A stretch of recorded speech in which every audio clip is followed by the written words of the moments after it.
Y este temita de capacidad de carga en muchas ocasiones se confunde, ¿no? Y no solamente los estudiantes, sino también las personas que ya se dedican a la construcción, a veces confunden lo que es capacidad de carga, y en muchas ocasiones lo vinculan a un estado límite de falla. Voy a ponerle por aquí ese nombrecito, voy a tratar de hacer mi plumón un poquito más grueso. Mira, una cosa es estado.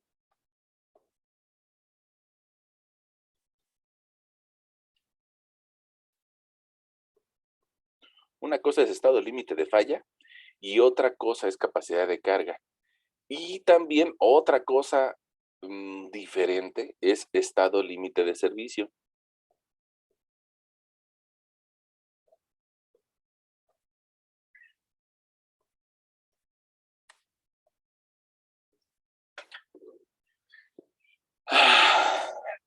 Seguramente, yo espero, tengo la impresión y también creo que casi, casi estoy seguro, de que esto de estado límite de falla y estado límite de servicio son cosas de las que tú ya platicaste en tu materia de estructuras. No sé en qué estructuras irá cada uno de ustedes, pero seguramente ya platicaron de eso. Y Y bueno, yo creo que de forma muy, muy, muy, muy sencilla, nada más podríamos recordar de que estado límite de servicio tiene que ver con deformaciones,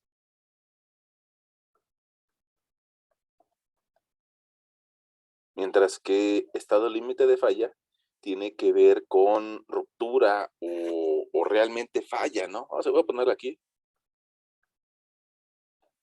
Ok, hay algunas cosas, entre ellos las estructuras, hay algunas cosas que se deforman mucho, pero no fallan, no se rompen. Y yo creo que para eso, para ejemplificarte eso, te podría buscar tal vez alguna imagen que seguramente tú la tienes en la mente, pero vamos a ver si podemos encontrar una imagen de un puente colgante. Un puente colgante, a ver, vamos a poner puente, colgante, a ver, madera.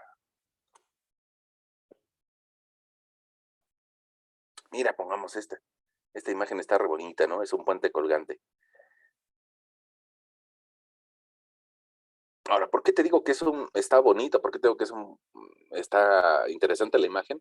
Bueno, pues porque este puente no está roto, no está roto.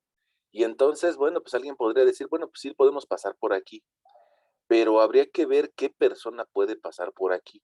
Seguramente ustedes, como son jóvenes y más o menos tienen como 20 años, no tienen ningún problema por pasar por aquí. Pero si yo intento meter aquí en este puente a mi abuelito que usa andadera, o utiliza una andadera, para personas adultas mayores, o una silla de ruedas, pues seguramente no va a poder pasar por aquí. Y entonces, ¿eso qué significa? Bueno, no se está rompiendo el puente. Alguien seguramente dirá, pues es que el puente sirve. Sirve, pero no para todos, no para todos. Probablemente haya personas que no se arriesguen a pasar por aquí. Los jóvenes como ustedes, pues tienen un poco más reducida la cantidad de químicos en el cerebro que te permiten identificar el peligro o no. A medida que vayan ustedes avanzando en edad, esos químicos van a ir aumentando y van a dejar de hacer cosas cada vez más arriesgadas. Los jóvenes, evidentemente que podrían pasar por aquí sin ningún problema. Ahora, eso es algo normal, ¿eh? Perdón por el comentario lateral, pero eso es algo normal. Los niños, niños, niños, niños, niños, niños que apenas están aprendiendo a caminar, es normal que no tengan tanto miedo, porque si tuvieran miedo, no hubieran aprendido a caminar. Los niños que requieren ser valientes para aprender a caminar y poder caminar por aquí. Es normal, los niños, necesitan ser valientes para probar todo, experimentar todo. Y seguramente van a tener al lado a un adulto que los guíe y que les diga qué cosas son seguras y cuáles no. En cambio, cuando ustedes se van haciendo viejitos, pues ya cada vez les va a costar más trabajo pasar por este puente. Su medición del peligro y de la seguridad va a ir cambiando, la percepción. Pongamos, esa es una muy buena razón por la cual los jóvenes manejan mucho más rápido que los viejos. Los viejos perciben peligro y entonces bajan la velocidad. Los jóvenes quieren seguir manejando rápido. Pero bueno, esa es una cuestión un poco evolutiva y que pues habría que preguntarles amigos de ciencias biológicas que nos las explicaran mejor. Pero yo lo que quisiera mostrarte, y por eso llegamos a esta imagen, es algo acerca de deformaciones y servicio. Te decía, y déjame regresar a lo que yo le estaba tratando de mencionar. En un puente colgante como estos que estamos viendo de madera, pues seguramente no se rompen, pero no le dan servicio a toda la comunidad, solamente a algunos jóvenes. Si queremos pasar por ahí, es más, vamos a pensar en el director de la escuela, ¿no? Y no tiene nada de malo que pensemos en él, ¿no? Si queremos mandar por ahí al director de la escuela, probablemente ya no le dé servicio, porque ya diga, no, yo no me paso por ahí. Entonces, fíjense, acá arriba, cuando nosotros empezamos a platicar acerca de estos dos límites, uno habla de deformaciones y otro habla de ruptura. El puente no está fallando, está, está todavía unido, ¿no? En un extremo y en otro, pero tiene deformaciones excesivas. Y esas deformaciones excesivas probablemente hagan que ya no dé servicio, no a toda la comunidad. Ahora, ustedes, bueno, ese es un caso extremo, ¿no? Ahora, si yo les pido que por acá se imaginen un espacio habitable, como podría ser un edificio de hospitales o un edificio para clases, ya ven que estamos cada vez más cerca de regresar a clases presenciales. Bueno, imaginemos este espacio, ¿no? Como un salón de clases. ¿Qué pasaría si tú te subes al edificio, te subes al salón del edificio 2 al 105, ¿no? Bueno, ¿qué pasaría si nos subiéramos a ese edificio, a ese salón, y de repente la losa se deformara tanto como unos 30 centímetros? Y probablemente aparezca el diseñador y diga, oiga, se está deformando 30 centímetros, pero no se preocupen, no se va a romper.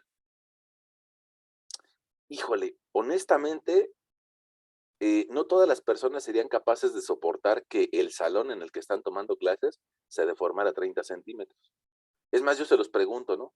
Si ustedes se metieran a un salón y sintieran que se hunde 30 centímetros, un poco más de lo que mide un cuaderno, en la parte central, si se deformara 30 centímetros, ¿ustedes se meterían a tomar clases ahí?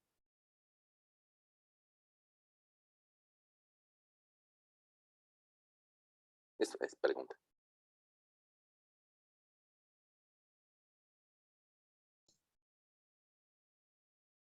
¿Cómo ven? ¿Si se meten o no?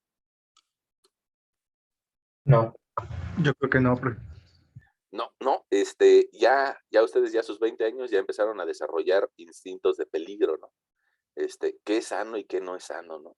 Es lo mismo, pongamos, si nos subimos a un camión, aquí viene el conductor, y de repente te dice el conductor, te llevo gratis, pero voy a manejar a 150 kilómetros por hora. ¿Te subes o no te subes?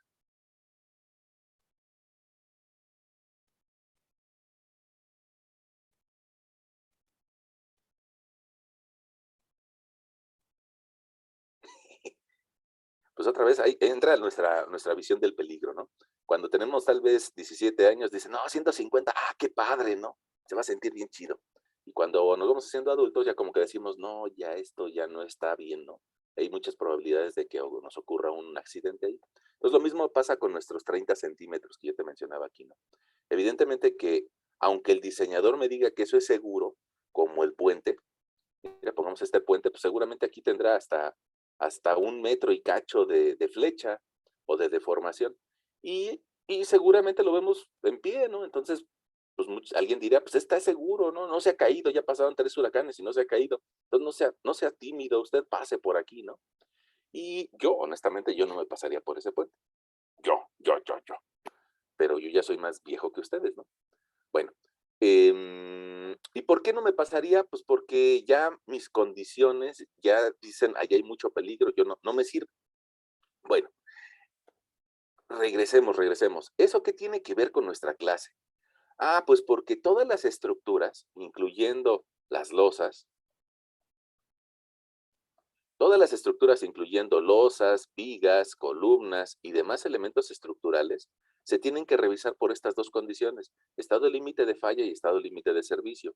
Por eso, en tus materias de estructuras, seguramente revisas cuánto se deforma las vigas y tú calculas, bueno, aquí yo estoy esperando que se deforme tal vez 1 centímetro.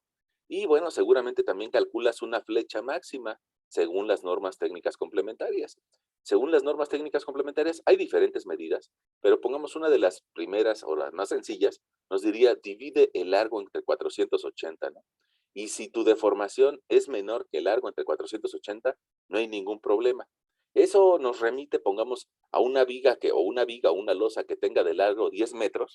Si nosotros dividimos 10 metros entre 480, nos va a dar una deformación de 0.02, es decir, una Y max de 0.02. Una losa de 10 metros de largo se puede deformar hasta 2 centímetros y todavía sigue sirviendo. Si se deforma más de 2 centímetros, ya no da servicio. Puede ser que alguien diga, oye, pero sigue sirviendo. No da servicio, no da un servicio adecuado. Como estas personas que no quisieron meterse a un salón que se deformara 30 centímetros. Ahora, pues evidentemente que cada quien tiene su medida de miedo o su medida de cuánto es adecuado. Bueno, para eso existen unas normas que me dicen, a lo mucho te acepto que aquí está esta viga a largo plazo se deforme 2 centímetros, a largo plazo. Y eso significa las deformaciones por la carga, más las deformaciones que va a tener el concreto por efectos de envejecimiento. Tú sabes que la resistencia del concreto se alcanza a los 28 días, pero que a partir de ahí va a empezar a variar con respecto al tiempo. Y no va a ser constante, ¿no? Si fuera constante, bueno, pues no, nunca se hubieran caído estructuras de Roma o más viejas, ¿no? Bueno, ahora, yo te digo que todo esto lo tenemos que revisar en estructuras y seguramente en estructuras lo haces a partir del momento de inercia agrietado o cuestiones similares. Resulta que toda esta estructura se desplanta sobre algo que nosotros le llamamos cimentación. En algunas ocasiones son zapatas, en algunas ocasiones son cajones, en algunas ocasiones son pilotes. Pero al fin y al cabo, la cimentación también es una estructura. Es la estructura básica, ¿no? Es una zapata que me va a permitir desplantar mi edificación. Entonces, si es una estructura también, pues también le tiene que revisarse estado límite de falla y estado límite de servicio. Eso de estado límite de falla y estado límite de servicio vienen en las normas técnicas complementarias. Me gustaría que las abriéramos entre todos para tratar de mencionarte por dónde está. Por aquí las tengo, normas técnicas complementarias. En lo que abre, te recuerdo que si tú no las tienes, las podemos bajar de la página de la Sociedad Mexicana de Ingeniería Estructural. Simplemente escribo Sociedad Mexicana de Ingeniería Estructural y seguramente ahí puedo entrar a donde dice normas técnicas, ¿no? Ahí en las normas técnicas me voy a encontrar tanto el reglamento de construcciones como las normas, y también su versión histórica. Probablemente a alguien de ustedes le toque revisar algún edificio que fue construido en el 82. Entonces, pues miren, hay las normas del 87, las normas del 2004, las normas del 2017. Y aquí le podemos dar descargar y nos vamos a encontrar con este archivo de, me parece que 700 páginas. Abrirlo, ahí lo estoy abriendo.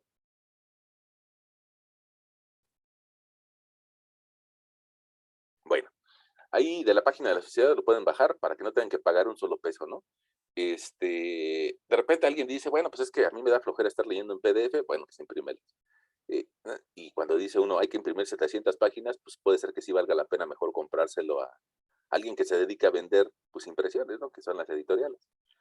Bueno, entonces ahí tenemos las normas. Yo les he dicho por ahí que las primeras normas que nos encontramos son las de cimentaciones, viene en la página número 10.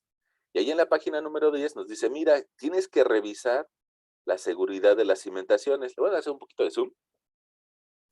Y después de decirme, tienes que verificar la seguridad de las cimentaciones, pues me dice, tienes que tomar en cuenta las cargas del diseño estructural, los factores de carga del diseño estructural, y te define qué significa zapatas someras o superficiales, y que hay que revisar estos dos términos, ¿no? Estado límite de falla y estado límite de servicio.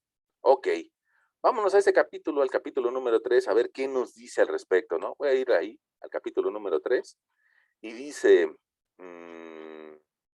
verificación de la seguridad de las cimentaciones. Voy a tratar de leerte algunas cosas, no todas, porque sería muy aburrido que lo leyéramos todo, ¿no? Pero mira, pongamos esto, dice, el diseño de toda cimentación se considerarán los estados límite además de los correspondientes, a los miembros de la estructura. Es decir, hay que hacer una revisión de estados límite desde el punto de vista geotécnico, pero también estructural, ¿no? Ahora dice, revisa la falla, revisa que no flote, que no haya falla local y general del suelo bajo la cimentación y falla estructural de pilotes y elementos de cimentación. Es decir, que las zapatas o los pilotes sean capaces de soportar esa carga. Sería un poco cómico, pero puede pasar, que yo le quisiera mandar mucha carga al terreno y que mi cimentación, mi zapata, se rompiera. Precisamente por eso, para tratar de prever esa situación, pues ustedes, otra vez, en la materia de estructuras, revisan esta zapata como un elemento estructural. Y eso significa tener un dado rígido o un nudo rígido, y a partir de ese nudo rígido, pues seguramente tú la zapata la diseñas como una viga en cantilever que tiene la presión de abajo hacia arriba.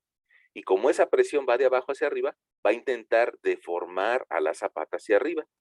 Eso seguramente te va a exigir que en la parte de abajo tenga tensión y en la parte de arriba tenga compresión, y la consecuencia lógica es de que el armado vaya por abajo, el acero va a ir por abajo en esta zapata, porque desde la otra parte de la zapata, pues también quiere moverse hacia arriba, ¿no? Desplazarse hacia arriba a consecuencia de la presión que siente de abajo hacia arriba, y también va a tener la tensión por abajo y la compresión por arriba.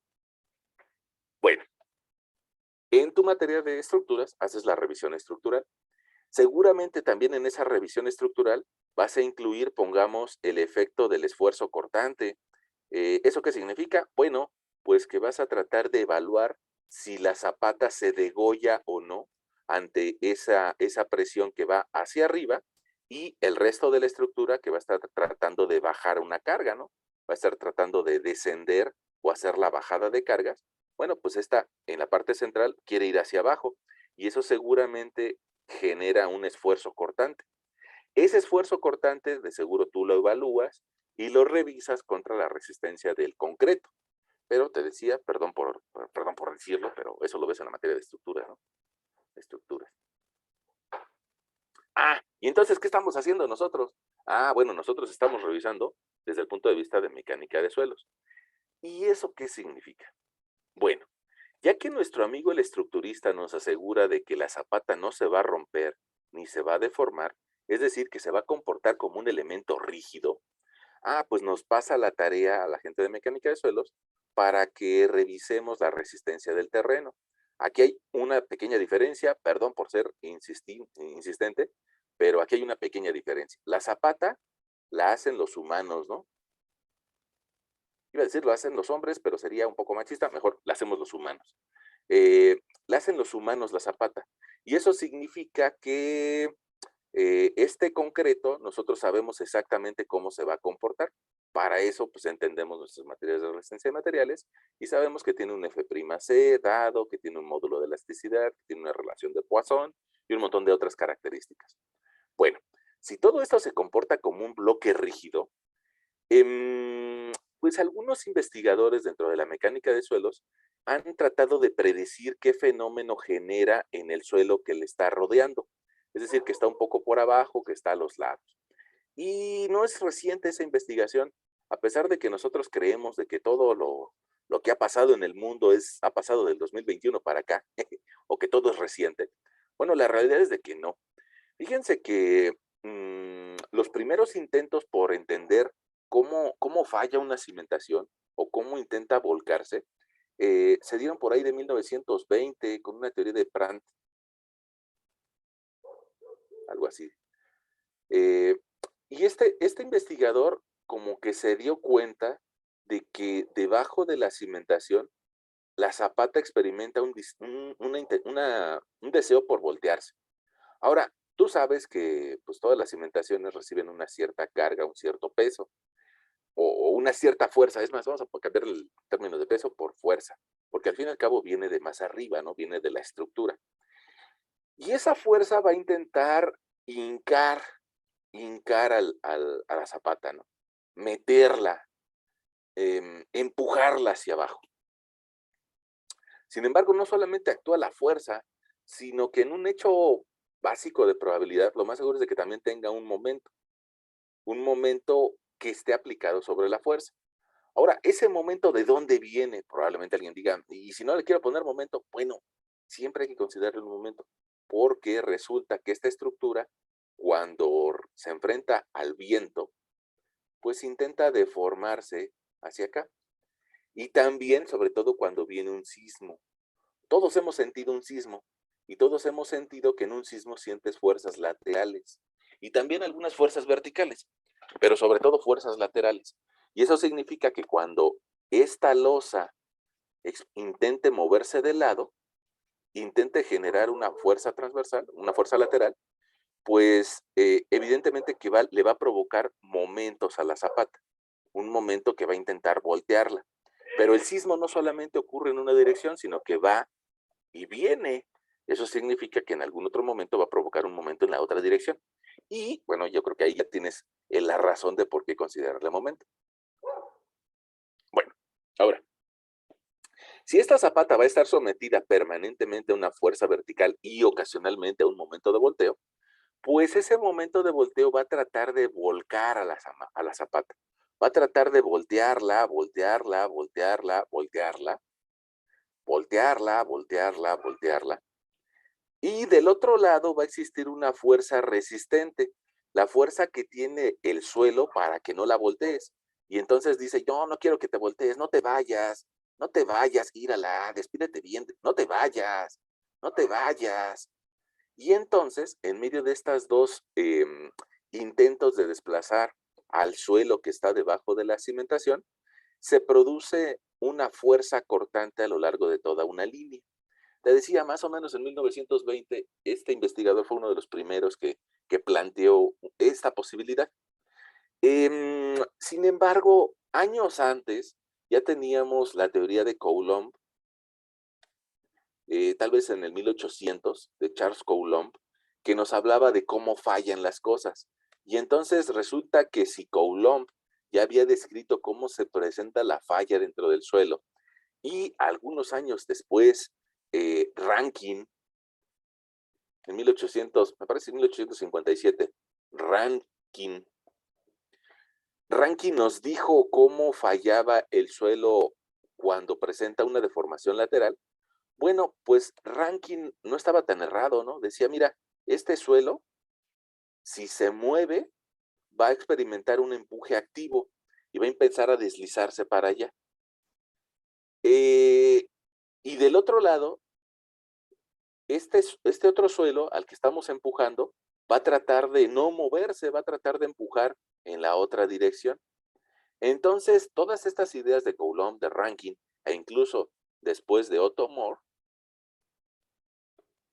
en 1900, que también nos ayudó a entender la falla, bueno, todas estas ideas fueron resumidas por el padre de la mecánica de suelos, ¿no? Carl Terzaghi. Vamos a ponerle su nombre en mayúsculas. Carl Terzaghi. Este señor no inventó el hilo negro, pero más o menos en 1940, por ponerlo en términos prácticos, ¿no? En 1940, él propuso una teoría de falla en base a los conocimientos de los investigadores previos.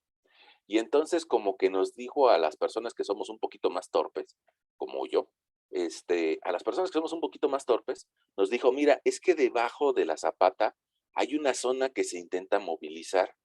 Y Terzaghi dijo, a mí se me hace que el ángulo que se genera aquí es igual al ángulo de fricción interna.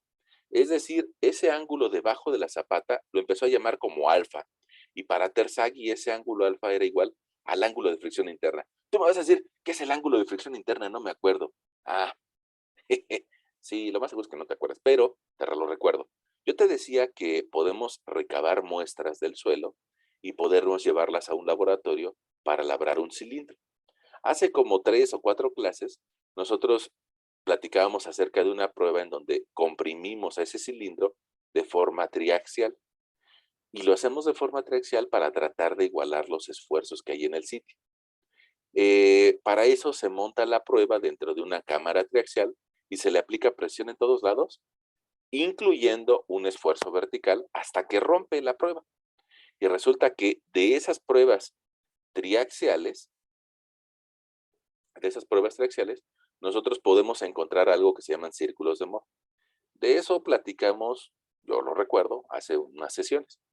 Esos círculos de Moore, esos círculos de Moore que ustedes también ven en la materia de resistencia de materiales y que por acá pues aplicamos, hasta tenemos una aplicación de ellos, me relacionan resistencia al esfuerzo cortante contra esfuerzo normal. Y nosotros decíamos, mira, si el esfuerzo que provoca el suelo cae debajo de esta envolvente de falla, no tiene por qué diablos fallar, perdón por la palabra, no tiene por qué fallar. Y esa envolvente de falla fue descrita por Coulomb y por Moore. Por eso se le llama criterio Moore-Coulomb. Bueno, ahora, esta envolvente de falla tiene una ecuación que es tau igual a C más esfuerzo normal por la tangente de phi. Si no recuerdas eso, o pasa que tú digas, yo no vine, a mí me dio COVID y no pude ver nada de esas clases, te pido que busques resistencia al esfuerzo cortante. Nosotros por ahí lo guardamos en algún video, dale una checada, si no te suena nada de eso, revísalo, resistencia al esfuerzo cortante. Y te vas a dar cuenta de que Moore y Coulomb nos dijeron cómo fallan las cosas. Pero en específico, Terzaghi nos dijo cómo falla debajo de la cimentación. Ah, bueno, ¿y por qué salió esa plática? Por esto, por el ángulo de fricción interno y por la cohesión. Ahora, Terzaghi se puso a experimentar con algunos tipos de zapata, específicamente con zapatas en franja, es decir, corridas, y específicamente en arcillas.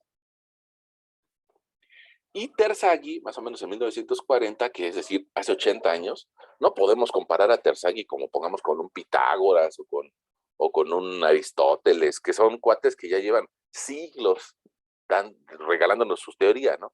Terzaghi apenas lleva 80 años, ¿no? Regalando su teoría. Entonces no es tan importante como ellos. Pero desde hace 80 años para acá, podemos evaluar la resistencia al giro de esta zapata. Y Terzaghi nos propuso una ecuación muy simple, que nos diría la resistencia última del terreno, la capacidad o la presión que puede soportar el terreno, va a estar dado en función a la cohesión y unos factores de capacidad de carga.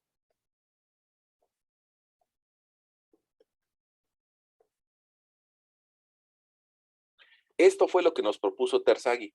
Ahora, ¿qué significa eso? ¿Qué significa eso? Pues Terzaghi nos dijo, mira, si esta es la línea de falla, la línea roja, entonces yo constantemente debería de medir cuánto mide esa línea roja, esta línea, ahí está. Nada más que Terzaghi nos simplifica la vida porque te dice, yo ya la medí y ya sé cuánto vale. Ah, y con eso nos da el factor NC, la longitud de la línea. El factor NQ lo que significa es el área que va a desplazar. Y también dice Terzaghi, yo ya la medí, no te preocupes, ya te lo voy a dar peladito y para que lo utilices, ¿no? Nada más que las consideraciones de Terzaghi son estas, ¿no? Que el ángulo de fricción interna es igual al ángulo que se genera debajo de la cimentación. Ahora, si no me crees, si no me acabas de creer de que esta línea se va a provocar con ese ángulo, pues me gustaría que viéramos tal vez una imagen de una diapositiva que ya hemos platicado en alguna otra ocasión, que era sobre la resistencia al esfuerzo cortante. Vamos a ver si, mira, en esta la encontramos.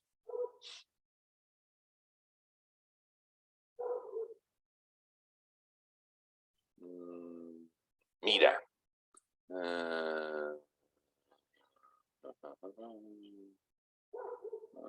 En esa imagen. Mira, ahí está. Si una cimentación falla, otra vez, falla, va a tender a voltearse. Falla. No es lo mismo falla que deformación, ¿eh? Si una cimentación falla, va a tender a voltearse y se va a generar estas cuñas que yo te estaba dibujando en la otra imagen. Esta imagen es una característica del sismo de 1985. Este es un edificio en la zona centro de la Ciudad de México. Mira, aquí al ladito, no sé si lo alcanzas a ver, estás viendo una persona. Esa persona está al lado de este edificio que volcó o que giró. El suelo no tuvo la capacidad suficiente para soportar esta estructura y volcó a consecuencia de esa fuerza lateral del sismo. Y volcó con la teoría que nos dejó Terzaghi y Hansen. Ahora, esta imagen me va a ayudar para explicarte mejor lo que te estaba explicando hace algunos minutos. Nada más que yo te había hecho un dibujo, pues tal vez con colorcitos para que la entendiéramos. Y ahora te voy a dejar esta otra imagen, que fue como se la imaginó Terzaghi. Bueno, ahora, Terzaghi dice, mira, se va a provocar un ángulo debajo de la cimentación. Te vuelvo a dibujar la cimentación para que la sigamos imaginando, ¿no? Te voy a dibujar por aquí una zapatita. Ahí está mi zapata, ahí está mi zapata, y esta zapata está recibiendo una carga. Y un momento. Bueno, Terzaghi nos describe a estas zonas que fallan debajo de la superficie del suelo. Nos dice, mira, primero se va a generar un triángulo. Este triángulo, o esta zona 1, lo único que va a hacer es de que va a intentar bajar, va a intentar hincarse.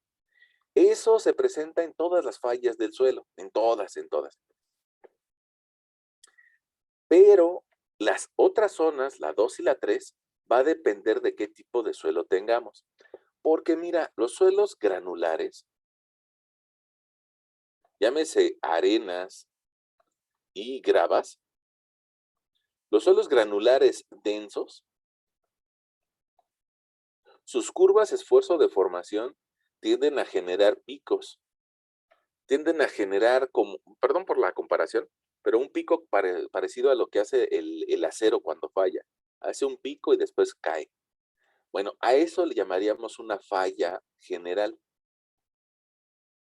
En suelos densos, granulares, usualmente pasa esto. Y pasa porque a nivel microscópico resulta que las gravas tienen ángulos y esos ángulos entran en contacto con otras partículas que también tienen otros ángulos. Al recibir una carga, algunos de esos bloquecitos o esos pequeños puntas se van rompiendo y eso provoca una falla generalizada, es decir, este fenómeno, ese pico aguanta mucho, mucho y de repente truena y cae su resistencia. Eso, te decía, le ocurre a gravas densas. Eso probablemente genere que se desarrollen las tres zonas de falla descrita por Terzaghi. Ahora, la segunda zona, esto que te estoy iluminando, o esa segunda zona, se le llama zona de equilibrio radial.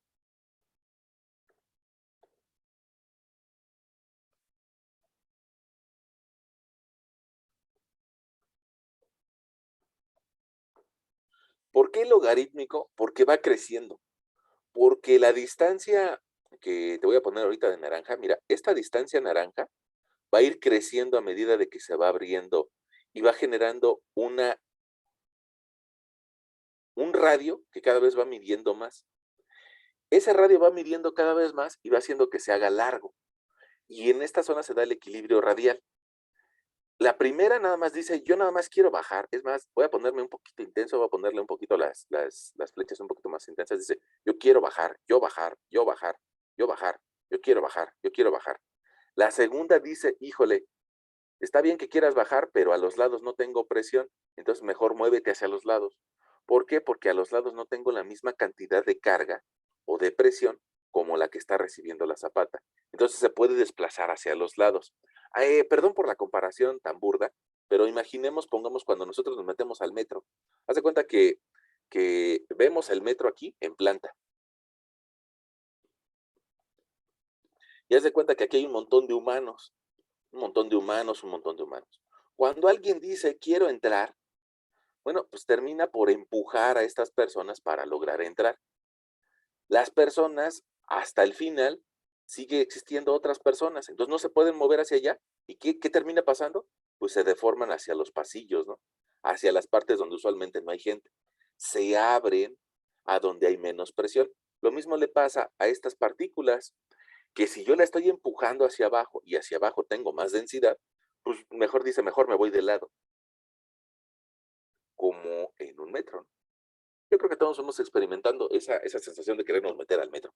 Y si no la has experimentado, pues te hace falta barrio, ¿no? Y perdón por la palabrita de te hace falta barrio, pero es necesario que un arquitecto se meta alguna vez al metro, porque si criticamos que no es suficiente, es porque nuestros urbanistas se han quedado callados ante esa insuficiencia. Entonces, si nunca te has subido al metro, es necesario que te metas, más si vas a ser un profesional que te dediques a esto, porque así vas a entender las necesidades de esas personas. Bueno, ahora, la tercera parte, la tercera zona, simplemente actúa como un muerto, un muerto. ¿Por qué como un muerto? Pues porque simplemente aporta peso muerto. Es decir, pues a mí nadie me está empujando hacia abajo, tampoco me está empujando de lado. Más bien como que siento que la segunda zona me está empujando de lado. Y si me empujas de lado, pues voy a tratar de reaccionar también de lado. Y para eso nosotros ya platicamos de presión pasiva de Rankine. La presión pasiva de Rankine es la que se genera cuando tú empujas al suelo.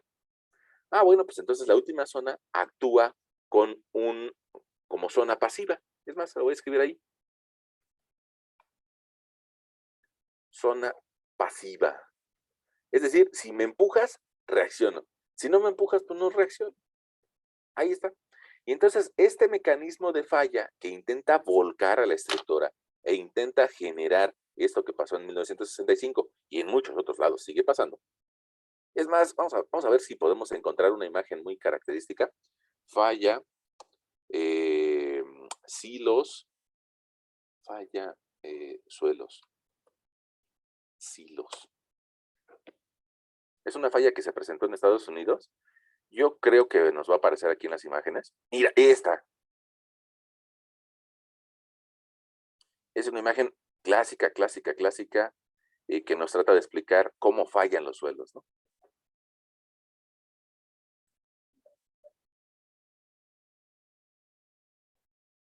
Si por aquí te pones a buscar, te vas a dar cuenta de que es en este sitio, Transcona. Y bueno, seguramente alguien dirá que esto es un error. Sí, evidentemente que es un error para las personas que lo construyeron, pero nosotros podemos aprender de eso, ¿no?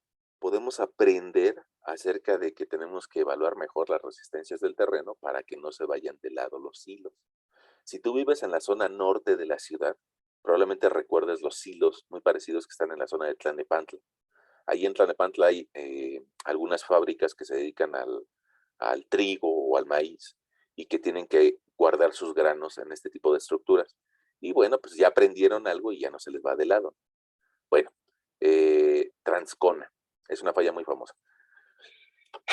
Nosotros no queremos que nos pase eso en nuestra cimentación y entonces por eso hay que tratar de entender la falla, la línea de falla. Fíjense, suena feo eso que les voy a decir o que les estoy diciendo. Probablemente ustedes me digan, híjole, profesor, hoy vino medio malito de su humor, ¿no? Como que ya lleva 3 chistes malos. Bueno, otro chiste malo. Mm, el que hayan muerto algunas personas por, por COVID, suena cruel, pero el que hayan muerto algunas personas por COVID nos permite a los demás entender qué es lo que no debemos de hacer. Eh, Algunas personas, cuando empezó la pandemia, simplemente decían, el COVID no existe, no me voy a lavar las manos, no voy a utilizar un cubrebocas, y probablemente eso los llevó a contagiarse. Bueno, si nosotros ya aprendimos que poniéndonos una vacuna, que lavándonos las manos y usando cubrebocas, nos podemos contagiar, no nos podemos contagiar, es decir, tenemos más salud, pues hay que hacerlo. Entonces, este tipo de fallas, como la que te muestro aquí en Trascona, pues para estas personas significó una tragedia.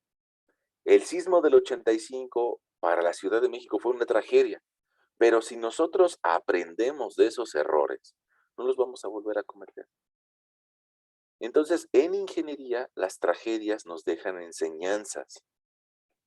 En ingeniería, cuando vemos un talud así, tratamos de entender qué pasó Y eso nos va a dejar enseñanza para la siguiente generación. Puede ser que alguien diga que eso es cruel. Pues sí, pero gracias a que nosotros vivimos en el 2021, no tenemos tantas muertes por edificios caídos como lo que existió en 1985 o lo que nos tocó tal vez vivir en la misma ciudad en el 2017.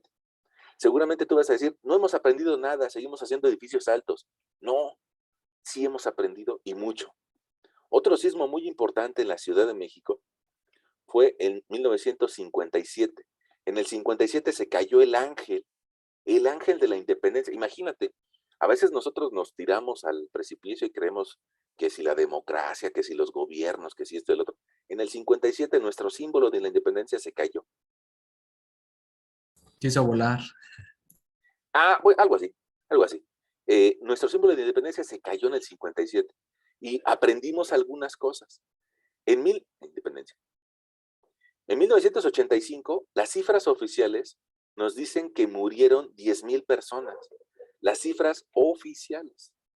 La realidad de las personas que vivieron en 1985 te dice, no es cierto, no es cierto, murieron muchas más. Pero bueno, en cifras oficiales, murieron 10,000 personas. En el 2017, en cifras oficiales, murieron del orden de unas 350, 500 personas. Ya aprendimos algo, ya aprendimos algo.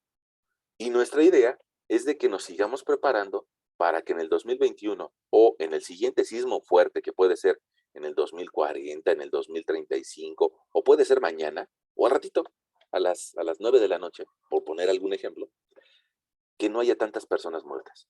Entonces, venimos aprendiendo gracias a los errores de las generaciones previas. Ahora, hay un pequeño problema con eso, que si las generaciones previas tenían que leer 10 libros, pues la del 85 ahora tiene que leer 20 libros y la del 2021 tiene que leer 200 libros. Entonces ustedes tienen que saber lo que pensaban los ingenieros viejos y no solamente los ingenieros viejos, sino todas las nuevas investigaciones que se van generando.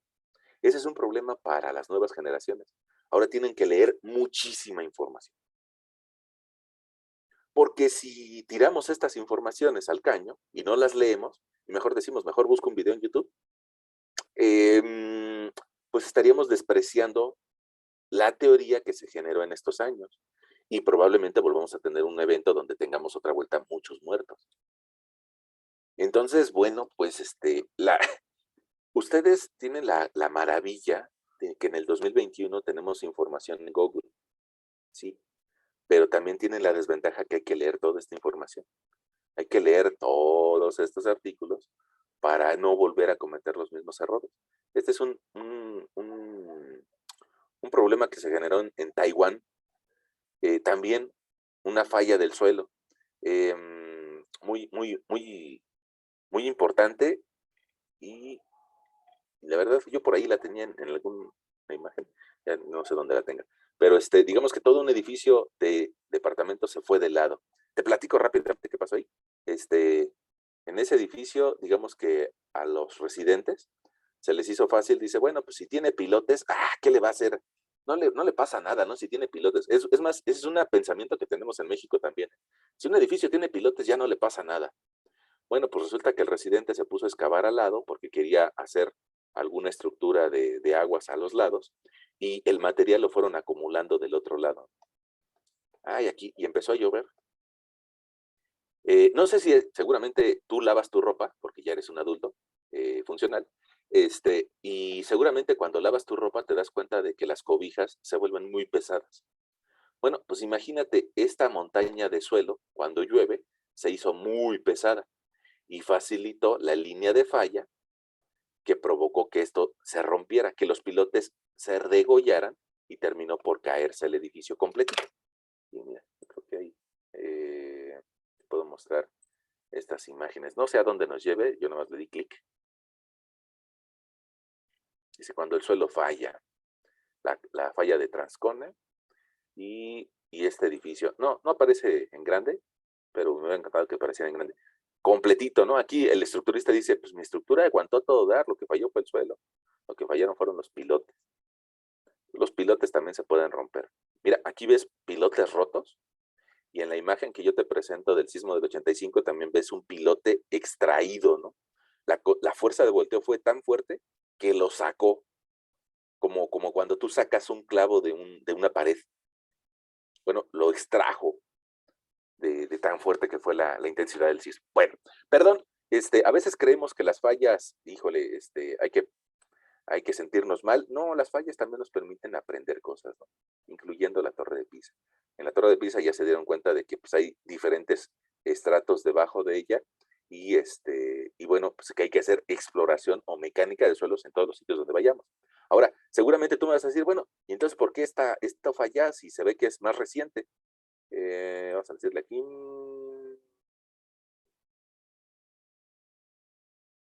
Bueno, ¿por qué falló si es más reciente? Porque en las carreteras tenemos un pequeño problema. Miden kilómetros y kilómetros y kilómetros y kilómetros. Entonces, pues hay que hacer evaluaciones puntuales de la carretera. Una buena práctica es tener muestras del suelo de la carretera a cada 500 metros, pero entre 500 metros y 500 metros puede cambiar el suelo y se puede presentar una falla, ¿no? Fíjate, aquí este auto, pues si tiene de largo 450, pues evidentemente que aquí entre donde está el auto y donde hay otra curva, pues no hay 500 metros. Entonces probablemente en este sitio hicieron un ensayo por aquí, otro ensayo por acá y en medio falló. Y eso pasa en nuestras carreteras, ¿no? Siguen presentándose deslaves. Evidentemente que alguien dirá, bueno, ¿y por qué no? ¿Y por qué no? Bueno, ya ven que a veces nos sale el instinto crítico, ¿no? Dice, ¿y por qué no la hicieron más acostada? Hubiera sido más segura y no hubieran muerto las personas que iban pasando por aquí.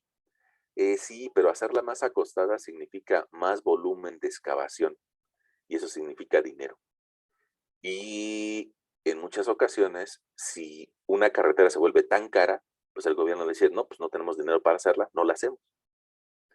Entonces, bueno, pues evidentemente que siempre la ingeniería busca el límite entre lo económico y lo seguro.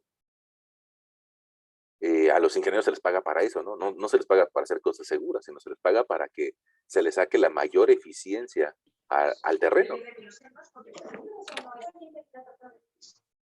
No sé, creo que alguien quería decir algo. No sé si alguien quería decir algo o se le disparó el micrófono. Bueno, si quería decir algo, bueno, pues sería bueno que lo expresara. Si nada más se le disparó el micrófono, pues no hay ningún problema, es parte de las clases en línea, ¿no? Bueno, ahora, ya nos dimos cuenta por ahí de que las líneas curvas de falla existen y que las podemos evaluar. Bueno, pues Terzaghi más o menos hace unos 40 años nos regaló esta ecuación. Y esta ecuación nos permite calcular la resistencia del suelo debajo de la cimentación. Ahora, yo te decía que se presentan diferentes tipos de falla, ¿no?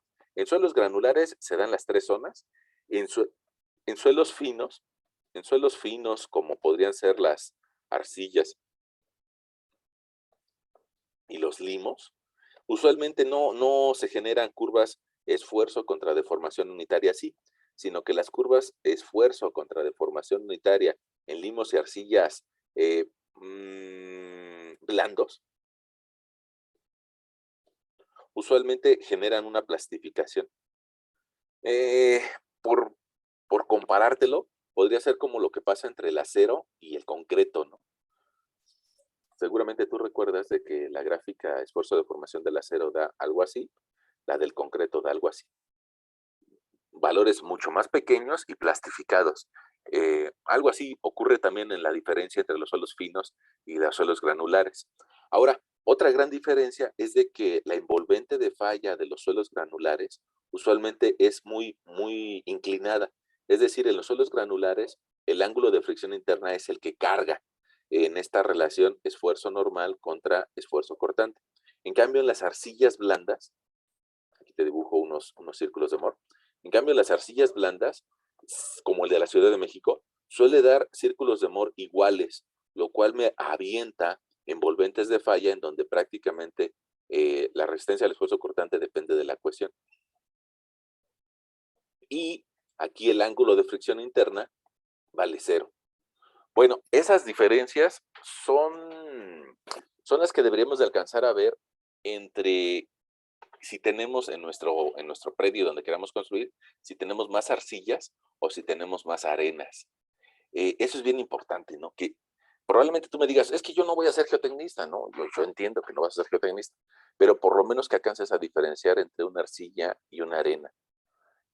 Si yo no he sido lo suficientemente claro para tratar de explicarte cuál es la diferencia entre una arcilla y una arena, pues lo bueno es que tenemos Google, ¿no? Vas a buscar imágenes de arcilla, arcilla blanda. Y, y lo que antes nos costaba pues ir a una biblioteca y sacar un libro, pues ahora lo tenemos al alcance de nuestros clics. Entonces, fíjate, la arcilla blanda es como esto, ¿no? Es característico. ¿Se parece como una plastilina? Sí, se parece a una plastilina. Probablemente has visto que con arcilla generan vasijas.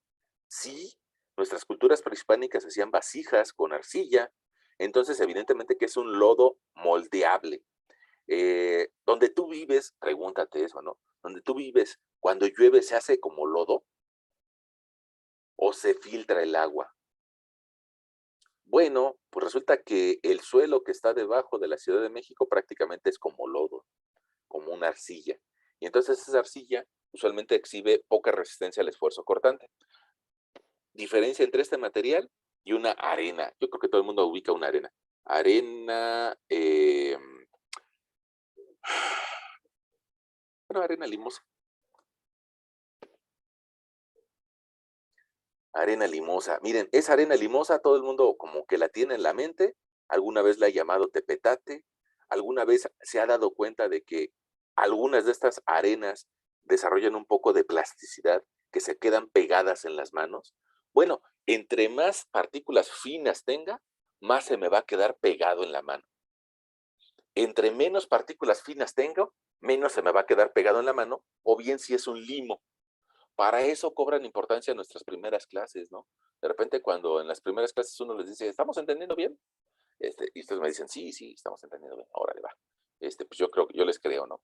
Pero algunos materiales que son más blancuzcos, usualmente se pegan menos que los que son de color oscuro. Los que son de color oscuro usualmente nos dirían, geológicamente hablando, que tienen más presencia de materia orgánica. Es decir, mira, este terreno hasta se ve como bueno para agricultura.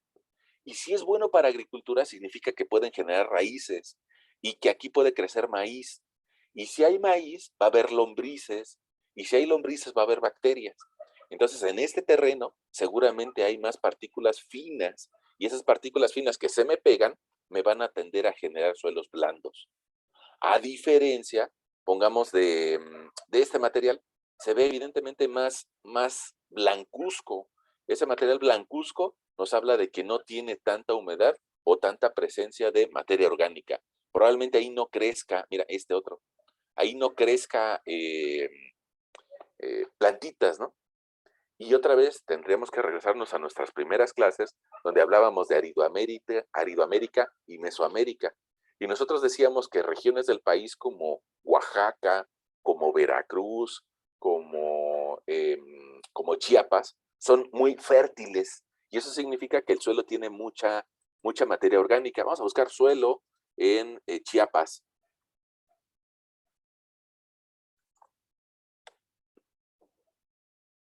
Ahí está. Ahí está una imagen de los suelos de Chiapas. ¿Qué alcanzamos a ver en esos suelos de Chiapas? Colores oscuros y agua. Colores oscuros y agua. Mucha vegetación. Mucha vegetación. Pues evidentemente que estos suelos tienen alta cantidad de materia orgánica. No me va a dar una gran resistencia del suelo, pero sí tiene mucha materia orgánica. Si yo me quisiera dedicar a sembrar tabaco o a sembrar café, pues esta es una buena región, ¿no? Un suelo muy fértil. En cambio, si buscamos por acá suelo en Coahuila,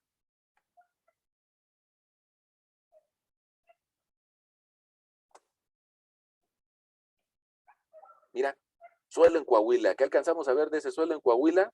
Regiones desérticas, ¿no? Regiones desérticas con poca presencia de agua, pero hay agua, si no, no existieran estas plantitas verdes.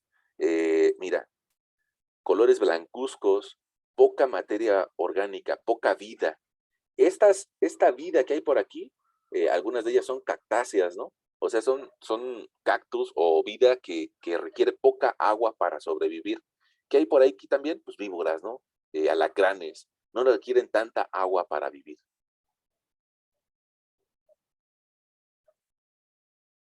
Ok, en general este suelo va a tener más resistencia que el de Chiapas, pero este mismo suelo, por tanta sequía, puede tener suelos colapsables, es decir, suelos que se mojan y que se caen, que fallan súbitamente. Entonces también hay que tenerles cuidado, ¿no?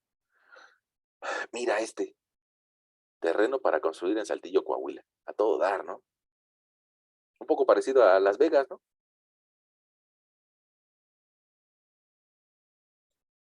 Sí, Con una pequeña diferencia, que nuestros primos en Las Vegas, no, no, nuestros primos en Las Vegas tenían mucho dinero y lograron hacer una ciudad a pesar de estar en el desierto, ¿no? Mira, las personas van y dejan miles y miles de dólares en Las Vegas, lo cual permite tener una ciudad sustentable, entre comillas, a consecuencia de que la gente va y deja montones de dinero a esos casinos, ¿no? Entonces, pues bueno, lo que parecería ser un ambiente desértico se transforma en una ciudad. Pero otra vez, pues ahí está implícito el dinero, ¿no? Al igual que en Dubái. Tal vez nosotros en Ciudad Juárez, si nosotros buscamos imágenes de Ciudad Juárez, probablemente pues veamos un terreno seco y desgraciadamente pues no tenemos la misma capacidad económica que Estados Unidos para generar una hidratación artificial. Bueno, ya, perdón, me desvié. Regresemos. Ok, entonces por aquí ya platicábamos acerca de una diferencia porque me es importante que ustedes, o yo quisiera que ustedes identificaran esas diferencias en los suelos, ¿no? Bueno, ahora, hagámosle caso al señor Terzaghi y resulta que nos dio la fórmula para evaluar cuánto resiste un terreno. Para eso, pues tendríamos que tener algunos valores de resistencia. Vamos a tratar de hacer un ejemplito, aunque sea muy sencillo, aunque sea muy simple, de una cimentación sobre un limo. Vas a colocar aquí un espacio de suelo. Vamos a imaginarnos, otra vez vamos a recurrir a su memoria. Seguramente ustedes alguna vez han ido de metiches a alguna excavación, alguna obra, y seguramente ahí en esa obra se habrán dado cuenta de las dimensiones de la zapata. Tal vez una zapata para una vivienda, tal vez una zapata para un local comercial. Yo creo que nos puede servir para nuestro ejemplo del día de hoy. Vamos a considerar de que esta zapata eh, está desplantada sobre un material de un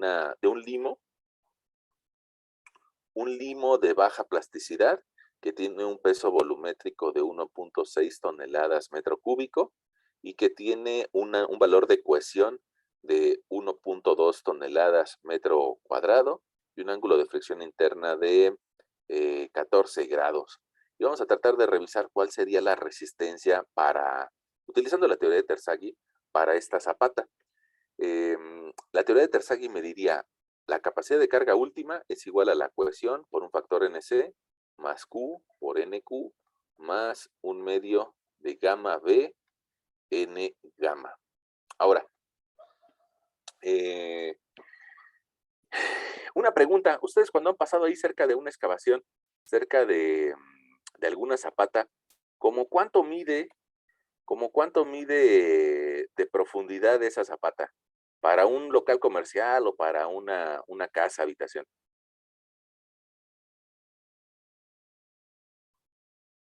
Unos 90 centímetros más o menos, ¿no, profe? Ok, de 90 centímetros de Sí, o profundidad. no, o 1 metro.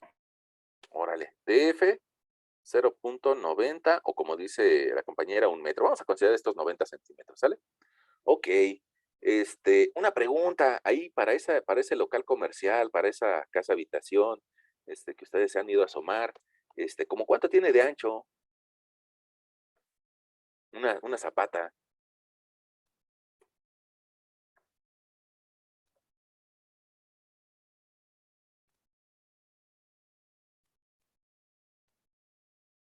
Evidentemente que unos vale. 20 centímetros, no, no, tal vez Ahí 40 sí, centímetros. no sé cuánto nos decías. 40 centímetros. 40 centímetros. A mí me duele un poquito que sean 40. ¿Cómo ves? ¿Me dejas ponerle 60? Sí. Ok. ¿Por qué me duele que sean 40?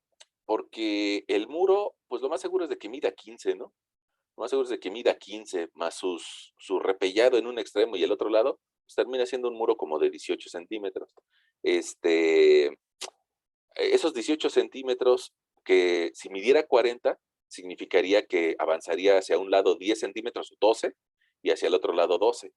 12, 12 y 18, no, no es cierto, 11, 11, 11, 11, 11 y 18 me parece que me dan ya los 40 centímetros. Entonces es muy poquito, ¿no? 11 centímetros de zapata. Em, Perdón, tal vez mi comparativa aparezca con este humano, ¿no? Si ustedes se dan cuenta de cuánto mide, pongamos su tobillo, cuánto mide su tobillo, cuánto mide su pierna, comparado con lo que mide su pie, pues lo más seguro es de que su tobillo o su pierna, su chamorro, mida del orden de unos 8 centímetros o algo así. 8 centímetros, 10 centímetros. Alguien que practique básquetbol, 15 centímetros, ¿no?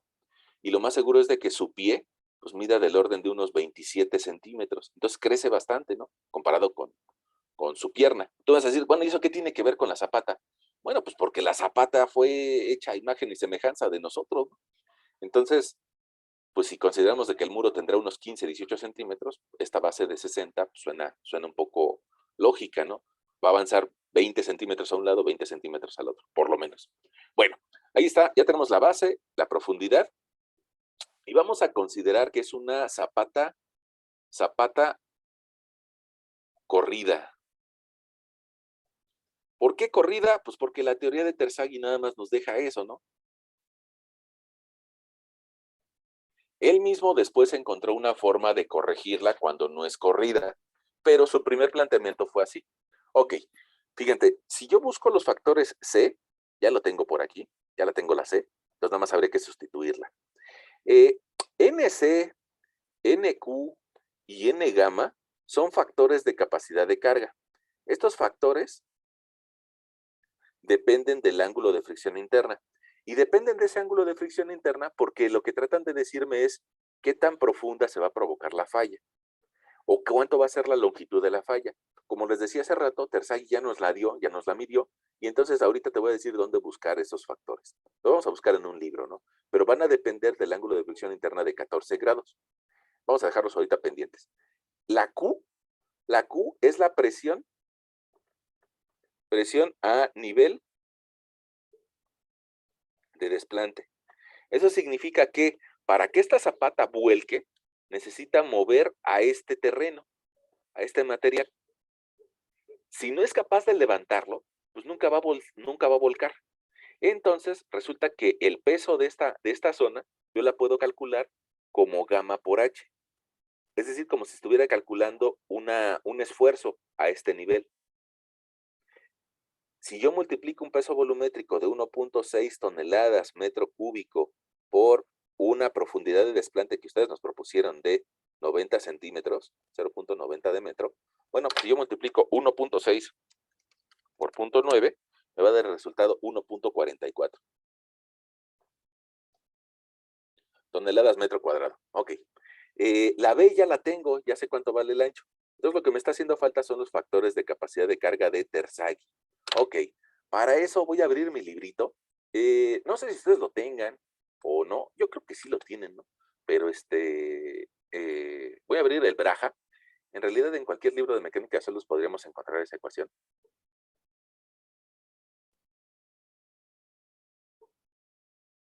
Ahí estoy tratando de abrir el Braja. Es el libro de cabecera de las nuevas generaciones de mecánica de suelos. Tal vez los ingenieros viejos recurrían más al Juárez Vadillo o al Bowles, pero pues las nuevas generaciones nos hemos refugiado en este, ¿no?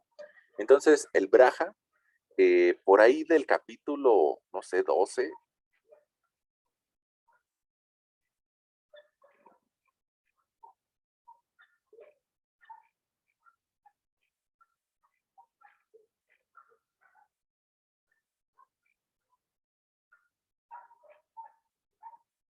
es el capítulo 15, me parece, 16.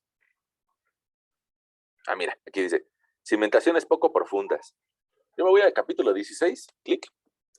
Y seguramente primero nos explica pues, las cosas que hemos venido platicando, ¿no? Hace algunos minutos. Nos dice, mira, si tienes una arena, se van a provocar las 3 líneas de falla. Si tienes una arcilla, solamente se va a provocar la zona de abajo, la que se intenta hundir. Y las gráficas de esfuerzo de formación son plastificables. Ok. Nos muestra otra vuelta lo que yo te mencionaba acerca de las líneas que intenta fallar. Y nos presenta la ecuación de Terzaghi. Te voy a dar un zoom para que la veas. Ahí está. Mira, Terzaghi encontró esta expresión para una cimentación en franja. Cohesión por NC, NQ y N gamma. ¿Qué son NC, NQ y N gamma? Son factores de capacidad de carga, son adimensionales y son funciones del ángulo de fricción interna. Ok, entonces me voy a la tablita donde me dice factores de capacidad de carga de Terzaghi, NC, NQ y N gamma. De aquí las podemos simplemente imprimir para tenerlo por ahí a la mano, la referencia, y de aquí podríamos alcanzar a leer los valores que nos interesan el día de hoy. Para eso voy a hacer esta pantalla un poquito más pequeña. Voy a llevar a media pantalla y la pantalla de Word a la otra media pantalla.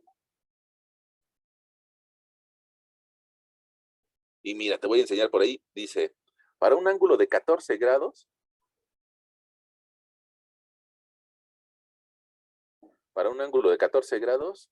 mi factor NC, según la teoría de Terzaghi, vale 12.11. El NQ vale 4.02 y el N gamma 1.26. Te decía, eso tiene que ver con la forma en la que va a fallar el suelo, ¿no? Ya está. Ahora, ojo con qué teoría se utiliza, porque después llegó otro amigo, otro investigador, y planteó otros valores de NC, NQ y N gamma. Pero estos son para la teoría de Terzaghi. ¿De dónde, alguien se preguntará, de dónde sale el ángulo de fricción interna, de dónde sale la ecuación y de dónde sale el peso volumétrico? Esos los podemos sacar de una prueba triaxial, no consolidada, no drenada.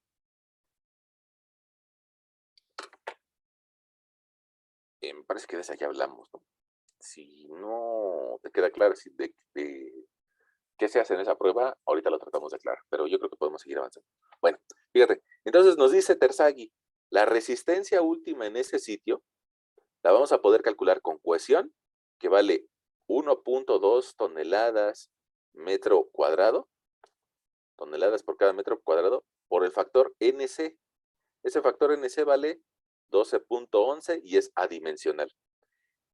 Súmale la presión a nivel de desplante, la presión que se genera hasta la profundidad de desplante. Esa presión le llamamos Q, y esa presión Q, ya la evaluamos, vale 1.44 toneladas cada metro cuadrado. Esa presión Q, vamos a multiplicar por un NQ. NQ vale 4.02. Ok, y le voy a agregar un medio de la base. La base mide 0.60 metros. Un medio de la base, primero venía gamma, por 1.6 toneladas metro cúbico, no importa si primero puse gamma o primero puse la B, ahí están los dos. Y por el factor N gamma, 1.26. Ahí está. Y entonces desarrollo mi expresión. La capacidad de carga en ese sitio última va a ser 1.2 por 12, 12.11. A mí el primer término me da 14.532 toneladas metro cuadrado. El segundo término, si multiplico 1.44 por 4.02, el 4.02 es adimensional, entonces me va a dar el resultado 5.788 toneladas entre metro cuadrado. Y el tercer término es un medio de una base de 0.6 por un peso volumétrico de 1.6 por un factor N gamma de 1.26. Bueno, a mí el tercer término me da 0.6048. Si multiplico metros por toneladas entre metro cúbico, me quedan toneladas metro cuadrado. Ok, entonces toneladas metro cuadrado y toneladas metro cuadrado los puedo sumar. mi capacidad de carga última para este ejemplo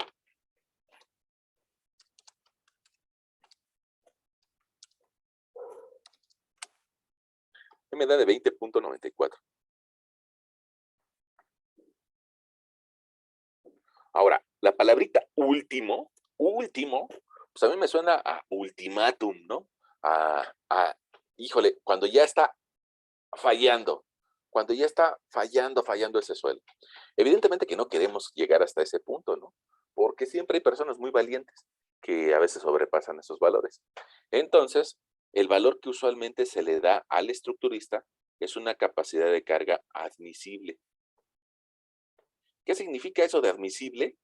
Pues lo que se hace responsable la persona que calcula la mecánica de suelos y dice, yo te aseguro este valor. Probablemente lleguemos al 20, pero llegarlo al 20 puede ser que falle o puede ser que no falle. Y no nos vamos a estar exponiendo a que fallen las cosas, ¿no?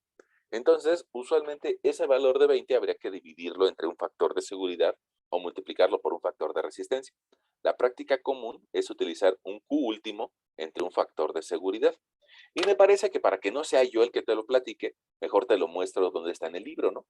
Mira, aquí en el librito, mira, aquí te va a decir, bueno, una serie de más factores y más factores, pero factor de seguridad. El cálculo de la capacidad de carga permisible bruta de cimentaciones poco profundas requiere la aplicación de un factor de seguridad a la capacidad de carga última. Es decir, la capacidad admisible es carga última entre un factor de seguridad. ¿Ok? Y por aquí dice, el factor de seguridad definido debe de ser al menos de 3 en todos los casos. Seguramente alguien nos podría criticar ese valor de 3, pero ahorita te platico por qué es importante utilizar ese 3. Bueno, eso significa que en ese terreno, la capacidad de carga admisible va a ser igual a este 20.94 entre 3. Si yo tomo ese 20.44 y lo divido entre 3, me va a arrojar una capacidad admisible de 6.97 toneladas metro cuadrado. Con ese valor debe de diseñar el estructurista. Seguramente tú cuando has visto tus proyectos estructurales, de repente mencionan, la resistencia del terreno para este proyecto es de 5 toneladas metro cuadrado o de 8 toneladas metro cuadrado. Bueno, pues si nosotros tenemos las pruebas triaxiales, de ese terreno, es decir, si logramos labrar un cilindro y logramos comprimirlo hasta que reviente y obtener sus curvas esfuerzo-deformación y obtener sus círculos de Mohr, bueno, pues a partir de los datos de la prueba triaxial, yo podría asegurarle que aguanta esta cantidad. Y esa cantidad seguramente va a ser mayor que las 5 toneladas metro cuadrado que a veces me permite el reglamento. ¿Estoy ganando algo? Sí, estoy ganando algo. Ahora, ¿qué va a tener como consecuencia ese valor? Que cuando se haga el diseño estructural de esa edificación, probablemente me digan, pues no requiero zapatas que tengan 60 centímetros de base. ¿Te acuerdas de que nuestra zapata era de 60 centímetros? Probablemente alguien pudiera justificar, no, pues vamos a utilizar de 50. O probablemente alguien diga, bueno, si vemos esta zapata en planta, bueno, una serie de ejes en planta, probablemente alguien diga, ¿saben qué? Ya no es necesario que sean zapatas corridas. Con esta resistencia, podríamos más bien utilizar zapatas aisladas, porque es una buena resistencia. Y evidentemente que al no correr la zapata, pues me voy a ahorrar una lana, pero entramos en un bucle un poco maldito. ¿Por qué te digo que en un bucle maldito? Porque precisamente este cálculo lo hicimos con una base de 60 centímetros. Si tú quieres utilizar una base de 50, hay que modificar este valor. Además de que esta teoría que estamos utilizando, que es muy sencilla, es la teoría de Terzaghi. Y la teoría de Terzaghi fue desarrollada para una cimentación en franca. Es decir, que si yo quisiera calcular la resistencia para esa zapata, pero utilizando zapatas cuadradas, habría que o bien utilizar las modificaciones de Terzaghi o bien buscar otra teoría. Ahora, mira, me gustaría que lo vieras con tus propios ojos en el libro. Y aquí. Teoría de capacidad de carga de Terzaghi. Él se imaginó una cimentación, mira, aquí lo dice. Terzaghi sugirió una cimentación en franja. Sin embargo, el mismo Terzaghi, algunos años después, dijo, híjole, me están molestando mucho con que no quieren hacer cimentaciones en franja. Entonces propone otros valores para zapatas cuadradas y para zapatas circulares.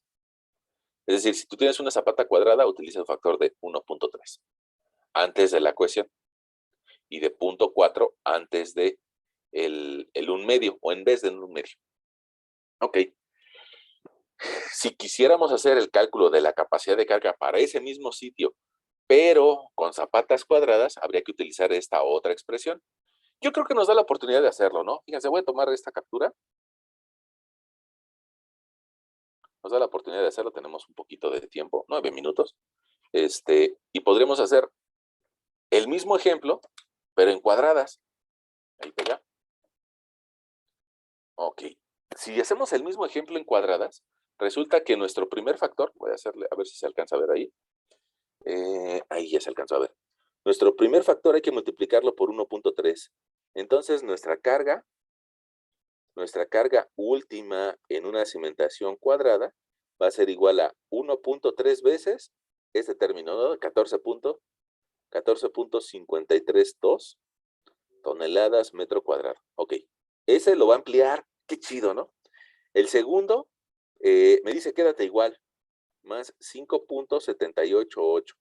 Y el tercero me dice, en lugar de multiplicar estos números por 0.5, lo multiplicas por 0.4.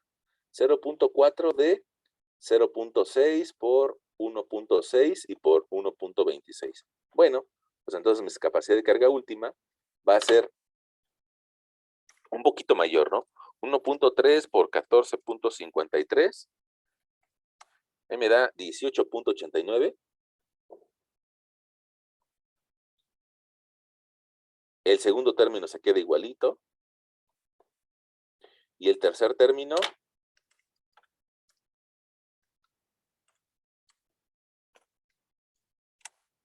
me da 0.48.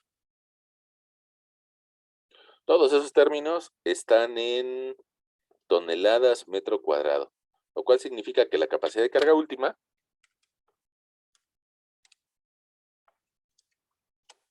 nos da de 25, aumentó 25.16. ¿Por qué aumentó? Pues porque una zapata cuadrada no se va a ladear, no se va a deformar longitudinalmente. Ok, esta capacidad de carga última también me podría reportar una capacidad de carga admisible igual a ese valor entre 3, que nos daría un valor de 8.38. Ahora, en ese momento, seguramente la persona que esté viendo esto, incluyendo ustedes, me van a decir, oiga, profesor, pero entonces, ¿cuál es la buena, no? Oiga, ¿cuál es la buena? ¿Estos 8.38 o este 6.97? Ah, bueno, pues la de 6.97 está pensada para una cimentación en franja y esta está pensada para una cimentación cuadrada. Vamos a ponérselo aquí en grande a nuestro lector, ¿no? Esta es para una B en L igual a 1.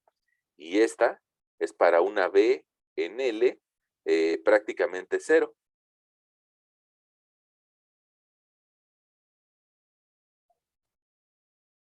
Seguramente sale el arquitecto que ustedes llevan adentro y dice, híjole, pero yo no quiero eso. No quiero ni una cimentación cuadrada ni una cimentación alargada. Tal vez yo quiero que mi relación ancho-largo pues, sea de 2. ¿Qué hago entonces?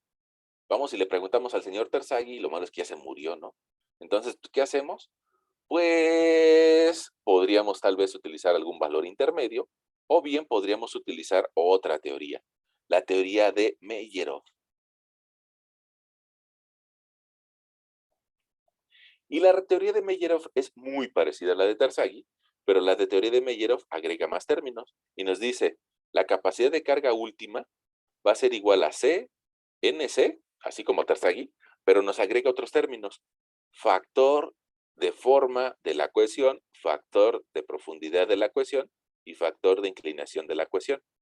Más Q, NQ, como lo de Terzaghi, pero me agrega un factor Q de profundidad, no, factor Q de forma, factor Q de profundidad y un factor Q de inclinación.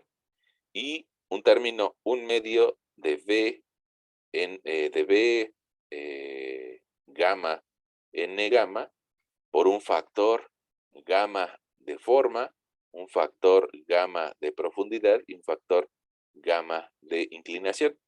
Y si no me crees, bueno, esta ecuación nos la presenta el libro un poquito más abajito, ¿no? Nos dice, mira, hubo un investigador que se dieron cuenta de que el Terzaghi como que pues, estaba bien para 1940, pero que hay cosas más importantes después, ¿no? Y esas cosas más importantes, pues es esta ecuación de capacidad de carga. Esta misma ecuación que planteó Meyerhof unos 40 años después unos 20 años después de Terzaghi, pues es una ecuación más compleja, ¿no? Es más compleja, pero también es más completa. Incluye diferentes formas de cimentación, como podrían ser anchos largos igual a 2, a 3, a 4, lo que sea, diferentes profundidades de cimentación y diferentes cargas inclinadas. O sea, ya no es tan restrictiva como la de Terzaghi. Evidentemente que pues de esa ecuación hablaremos en la siguiente ocasión. Y también, pues, Meyerhof considera algunas otras cosas.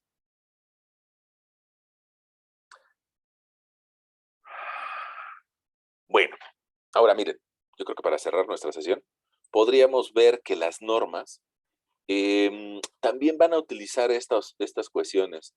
Mira, las normas, cuando me empiecen a platicar acerca de estados límites de falla, me van a empezar a hablar de factor NC, de presión vertical, de factor NQ y de factor N gamma. Entonces, las normas están basadas en los criterios internacionales.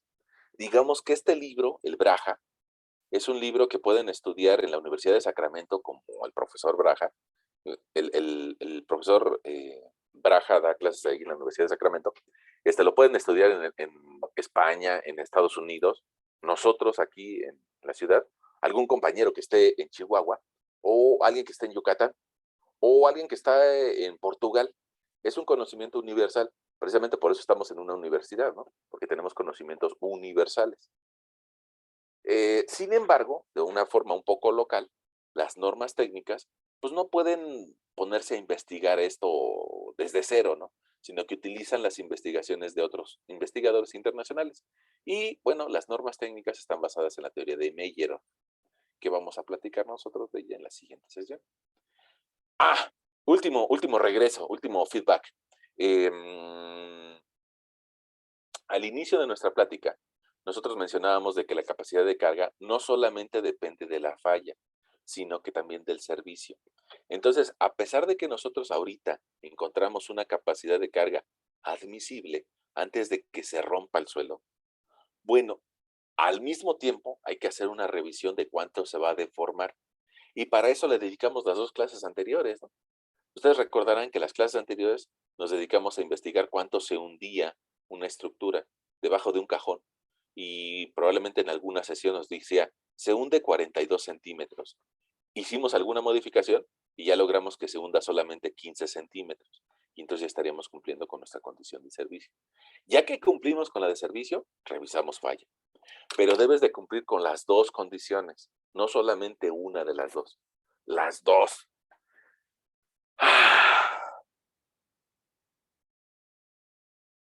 Así como ustedes lo hacen en estructuras, ¿no? Ustedes revisan que sus vigas no se cuelguen y aparte que tengan la resistencia suficiente para soportar que no se rompan. Y seguramente ustedes calculan momento de inercia agrietado, sección transformada y un montón de cosas que son pues, aplicables a proyectos cada vez más altos, ¿no? Bueno, nuestra cimentación es solamente una estructura más. Con la gran diferencia de que el concreto, nosotros los humanos lo provocamos y sabemos cómo se va a comportar. El suelo no, el suelo lo hizo la naturaleza y solamente nos queda entenderlo, ¿no? O tratar de entenderlo a través de cohesión y ángulo de fricción interno. Y esa teoría se llama Moore-Coulomb. Esa teoría de Moore-Coulomb muchos años después fue utilizada por Terzaghi para decirnos cómo falla una cimentación. Y pues bueno, tratamos de hacer un ejemplo el día de hoy. En nuestra siguiente sesión trataremos de hacer un ejemplo con la teoría de Meyerhoff.